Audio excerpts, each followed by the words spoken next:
Chapter 27. Sylex. The ivory towers were burning. The invaders had first swarmed from the desert more than a year ago and almost overpowered the defenders in the first wave before the gates were closed and the great metal bolts of the portcullises secured. There were thousands of them, grim-faced desert warriors and mindless machines, spilling from the east like hungry insects. They looted the surrounding land, and what they could not carry they burned. They were at the gates of Terazia city within days. They failed to take the city. The gates were shut in their face, and Mishra's army was turned back. The next spring they returned with a contingent of siege equipment, battering rams, and dragon engines. Then began the siege, a slow and torturous process that racked the city and its people. The towers proved their worth, for the enemy could not get close to the walls without suffering withering fire from the spires. Each tower was in turn protected by the city walls behind it and by the adjacent towers. The entire city was wrapped in a cocoon of stone and protected by a bristling array of ballistas, archers, and grape-shot catapults. A flying dragon engine made an attempt to burn the city to the ground, but as it flew overhead it disintegrated from the firepower and shot brought to bear against it. There was no second attempt by Mishra's forces to fly over Terazia city. Through it all there had been no clue as to the reason for the attack. The city had attempted to parley with the invaders, but any attempt to reason with them was met with arrow shot and swords. The intervening winter bought the city time, and the leaders used that time to fill the city granaries, remove its innocents, and strengthen its defenses. The Union used the interval to press forward with its studies. It had been enough, for the siege stretched into months without a sign of either side breaking. The scholars in their ivory towers had kept one of the two most powerful armies on the continent at bay while they continued their own work, as they attempted to discover all the secrets of the third path, the path that was neither Mishra nor Urza. That path was charted by Hercule's meditative techniques, as Feldin had predicted. The key lay in concentrating on the memories of one's homeland and pulling forth the unknown energies from those memories and that land. Hercule discovered the energy, but the Archimandrite named it, calling it mana. Lauren thought at the time the name was misleading, smacking as it did of old Philology tales of wizards and not of science. But despite the name, the Archimandrite had succeeding in researching and refining this mana, had distilled it down to its base elements. And she turned those base elements into a weapon against the desert warriors. But now Hercule was dead, the Archimandrite was missing, and the city of the towers had been betrayed and occupied by the Philology. The ivory towers were isolated, surrounded within and without, and one by one they began to fall under Mishra's concentrated assault. The Archimandrite's tower, one of the few that survived intact, was in disarray. In the center of the Archimandrite's hall, Drafna bellowed at the Sumafan guards, shouting final orders for a sortie. His balding pate was barely visible over the shoulders of the gathered guards, but Lauren knew the scholars shout anywhere. Drafna stood up on a chair to be better heard, and Lauren saw the wildness in his eyes, the manic intensity that seemed to grip the scholar like a fever since Hercule had perished. The passage of time had not weakened that fire. He had been there when his wife had died at the gates of the city, when the Gyxians had betrayed them. They had all seen the dangers without but had ignored the rot within. The other scholars had paid scant heed to the machine-worshipping priests as they moved among them, saying little but listening a great deal. The Gyxians had learned much in Terazia city, and the scholars often treated them as a harmless, if backward people. When the priests of the Brotherhood felt they finally knew enough, they betrayed the scholars and opened the city gates to the enemy. Hercule, ever attentive, figured out what was happening and convinced Drafna to rally those guardsmen who remained loyal. Drafna's forces tried to press back the Philology assault and close the gates before the enemy could enter the city proper. But Mishra's troops were ready for the assault and had a trio of dragon engines ready to capitalize on the treachery. Drafna's forces were scattered at the gates, and the dragon engines began to roll forward. That was when Hercule revealed to the enemy the greater power the Union had gained through her studies. Lauren had watched from the closest of the towers during the assault, trying to bring the catapults to bear against the advancing dragon engines without harming the loyal garrisons. Hercule stood at the city gate, and for a brief moment she was alone before the 3 dragon engines. She looked like a frail doll, dressed in azure, her thick black hair flying like a pennant behind her. She closed her eyes and silently raised her arms, and around her the world began to change. A glow enveloped her, a sapphire hue as blue as the seas around the island of Latnam. It radiated outward, casting a new set of shadows against the ground. The human troops wavered under the light, and the dragon engines disappeared. They were not destroyed, nor did they simply fail or retreat. Instead they slowly faded from view. The surroundings became clearer and clearer until the engines seemed to be no more than colored fog. Then they were gone, gone through the actions of one woman. Hercule staggered from the force of her mystic work, and Mishra's human forces took advantage of her weakness to press forward. Her sapphire blue glow was dimmed, then extinguished entirely beneath a wave of spearmen. Hercule had defeated the artifacts but not the warriors who accompanied them. Lauren saw Drafna trying to lead a charge to where his wife had disappeared beneath the spearmen, trying to hack his way through the enemy to reach her, but it was too late. The bald-head scholar was driven back to another tower, and the city itself fell to Mishra's forces. The city was sacked and burned, its surviving populace butchered, and its glass roof smashed so that not a single pane remained whole. The scholars in the towers collapsed their tunnels back into the city itself, sealed their windows against the smoke and the cries of the martyred, and prepared for the worst. First one, then a second, then a third of the ivory towers fell to the invaders, who moved in a circle around the city itself like an apocalyptic clock. There would be no salvation from the Philology, no last-minute rescue. Lauren had received correspondence from a friend still in Argiv, months out of date but speaking of a rebellion among the dwarves of the Sardia Mountains. Urza would have his own hands full, Lauren realized, and there was no one else to oppose Mishra in the west. Nature brought a brief respite. A sandstorm blew up out of the desert to the east, carrying a heavy, thick load of dust that reduced visibility and halted Mishra's army entirely. Many of the scholars used the storm as cover to escape from the city itself, taking with them what they had learned about the new teachings. Some said the Archimandrite had fled, though others said she had been captured by Mishra, and still others said the sandstorm was her doing, as the banishing of the dragon engines had been Hercule's.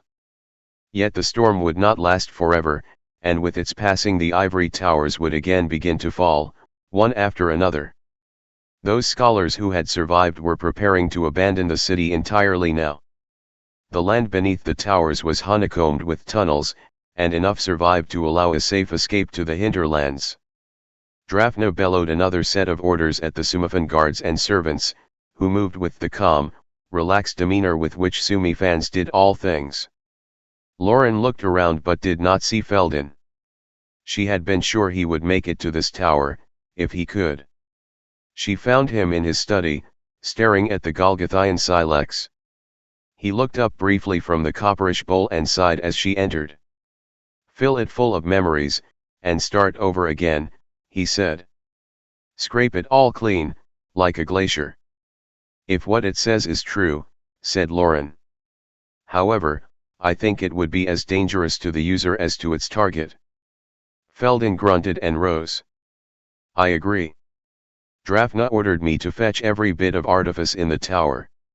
He intends to lead a sortie with the surviving guards, to fight his way all the way back to Latnam if he has to. He's in a fey mood, that one. I think he'd be more happy if he died than if he made it out. Anyway, I sent everything else down but this."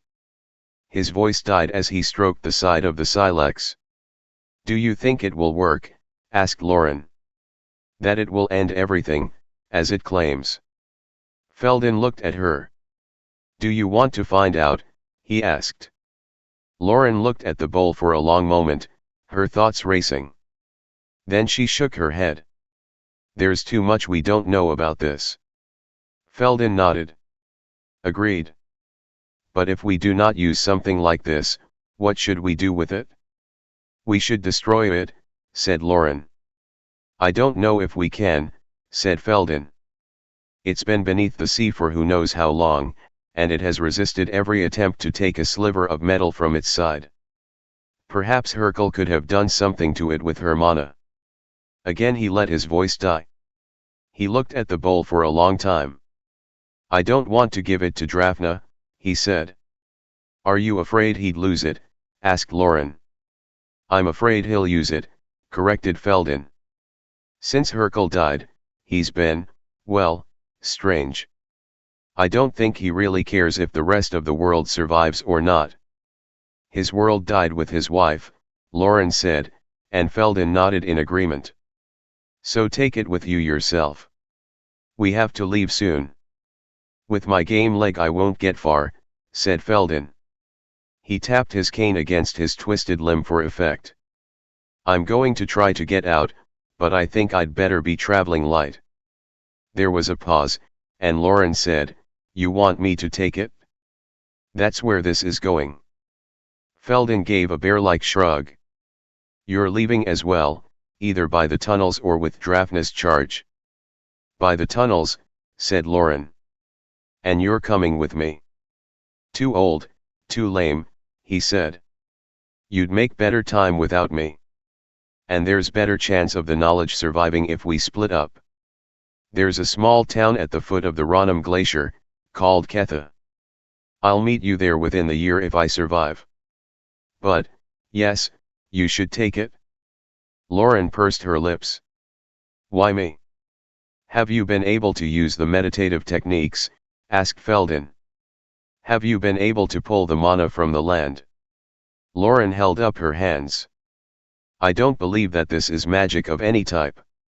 It's merely science that we have yet to understand. Feldon leaned against his chair. The answer would then be, no, you have not.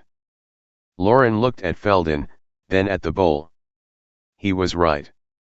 She had not been able to master the techniques, either because her own memories of home were too faded or her home was too remote. Or the land was no longer as she remembered it. She considered that option as well and wondered if that was part of the science of this new and untried field. At last she shook her head. That's why you should take it, said Feldon. I've had small success myself, though I think of the mountains and ice when I do it. Everyone seems to be different and can manifest slightly different effects. Yet you have not, and that is why you should take it. Because if something bad happens, I will not be able to use it in a moment of weakness, said Lauren flatly. Feldon looked at the woman and let out a deep, heavy sigh. Lauren took the bowl. The feeling of shadow descended upon her as she grasped it, and she almost let it go. Instead she hefted, looked at Feldon, and said, Do you have a bag for this? Feldon produced a battered backpack, one of his own from his glacier exploring days, and Lauren slid the bowl into it. It was heavy, but its weight was minor compared to the aura of dread that surrounded it. Lauren and Feldon made their goodbyes, and she hugged him.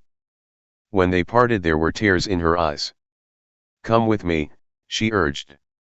We'll scatter like geese, said Feldon. They can shoot only so many of us. Small comfort if you're one of the geese that's shot, said Lauren. Look after yourself. You as well, said Feldon. Then she was gone. Feldon packed the last of his own belongings in a second backpack, pausing as he heard Drafna bellowing orders, readying the surviving troops for their assault. By now Lauren would be in the tunnels, hopefully still free of Mishra's forces and the hated Jixians. Feldon hoisted his pack and shook it, trying to move the heavier items to the bottom.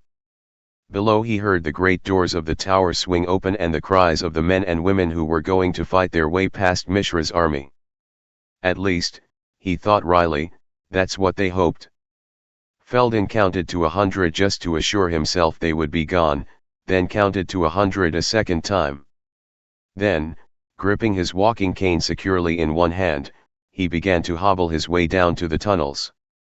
As he limped along, he mumbled prayers, for himself, for the rest of the surviving scholars, for Drafna, for the Archimandrite, and for Lauren.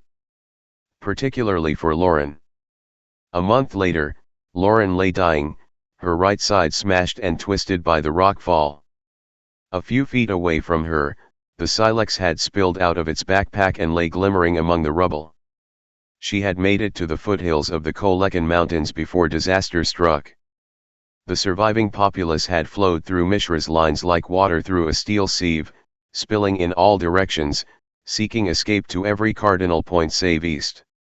Lauren had joined a group of Yamuk nationals who wanted no more than to quit these supposedly civilized lands and return to their upland homes. They were moving through the first passes when the avalanche hit. It struck without warning. One moment a caravan of refugees wound its way among the cliffs, the next there was thunder from a clear blue sky and a rain of stone and soil as the path disappeared. Lauren heard screams and shouts around her, but they were soon lost in a torrent of rock. Not after all this, she remembered thinking. She made a silent, impassioned plea to gods long ignored. She remembered thinking as well this was no accident. She had been right. Now that the dust had settled, figures moved among the debris. At first she thought they were other refugees who had survived the rock slide and were searching for survivors. She tried to raise an arm to call them and realized she could not move her right arm. Her entire side was a thick smear of blood along her travel cape, and it hurt to move her head to look at it. Suddenly she realized the figures were not Yamuks. They were dressed entirely in spiked armor with heavy, flowing capes. They moved among the debris, poking at bodies nonchalantly with their swords. They were looters. They had set the avalanche, she realized. They had brought the mountain down on the caravan to scavenge the bodies. She must had shuddered or spasmed in pain at the thought, for a voice over her right shoulder called, "We've got a survivor." The voice was muffled behind steel but fairly close. "Good," responded another voice, this one female and unmuffled. "I was afraid that you did your job too effectively, Captain." Lauren tried to turn herself about to see who was talking, but she could only twitch. Heavy, gaunt-leafed hands lay on her shoulder, and she felt pain radiate from her wounds. A face hove into view, hidden behind a thick metal visor. It looked like one of Urza's automatons, save for the fact that there were human eyes behind the eye holes. They were not particularly warm or comforting, but they were human.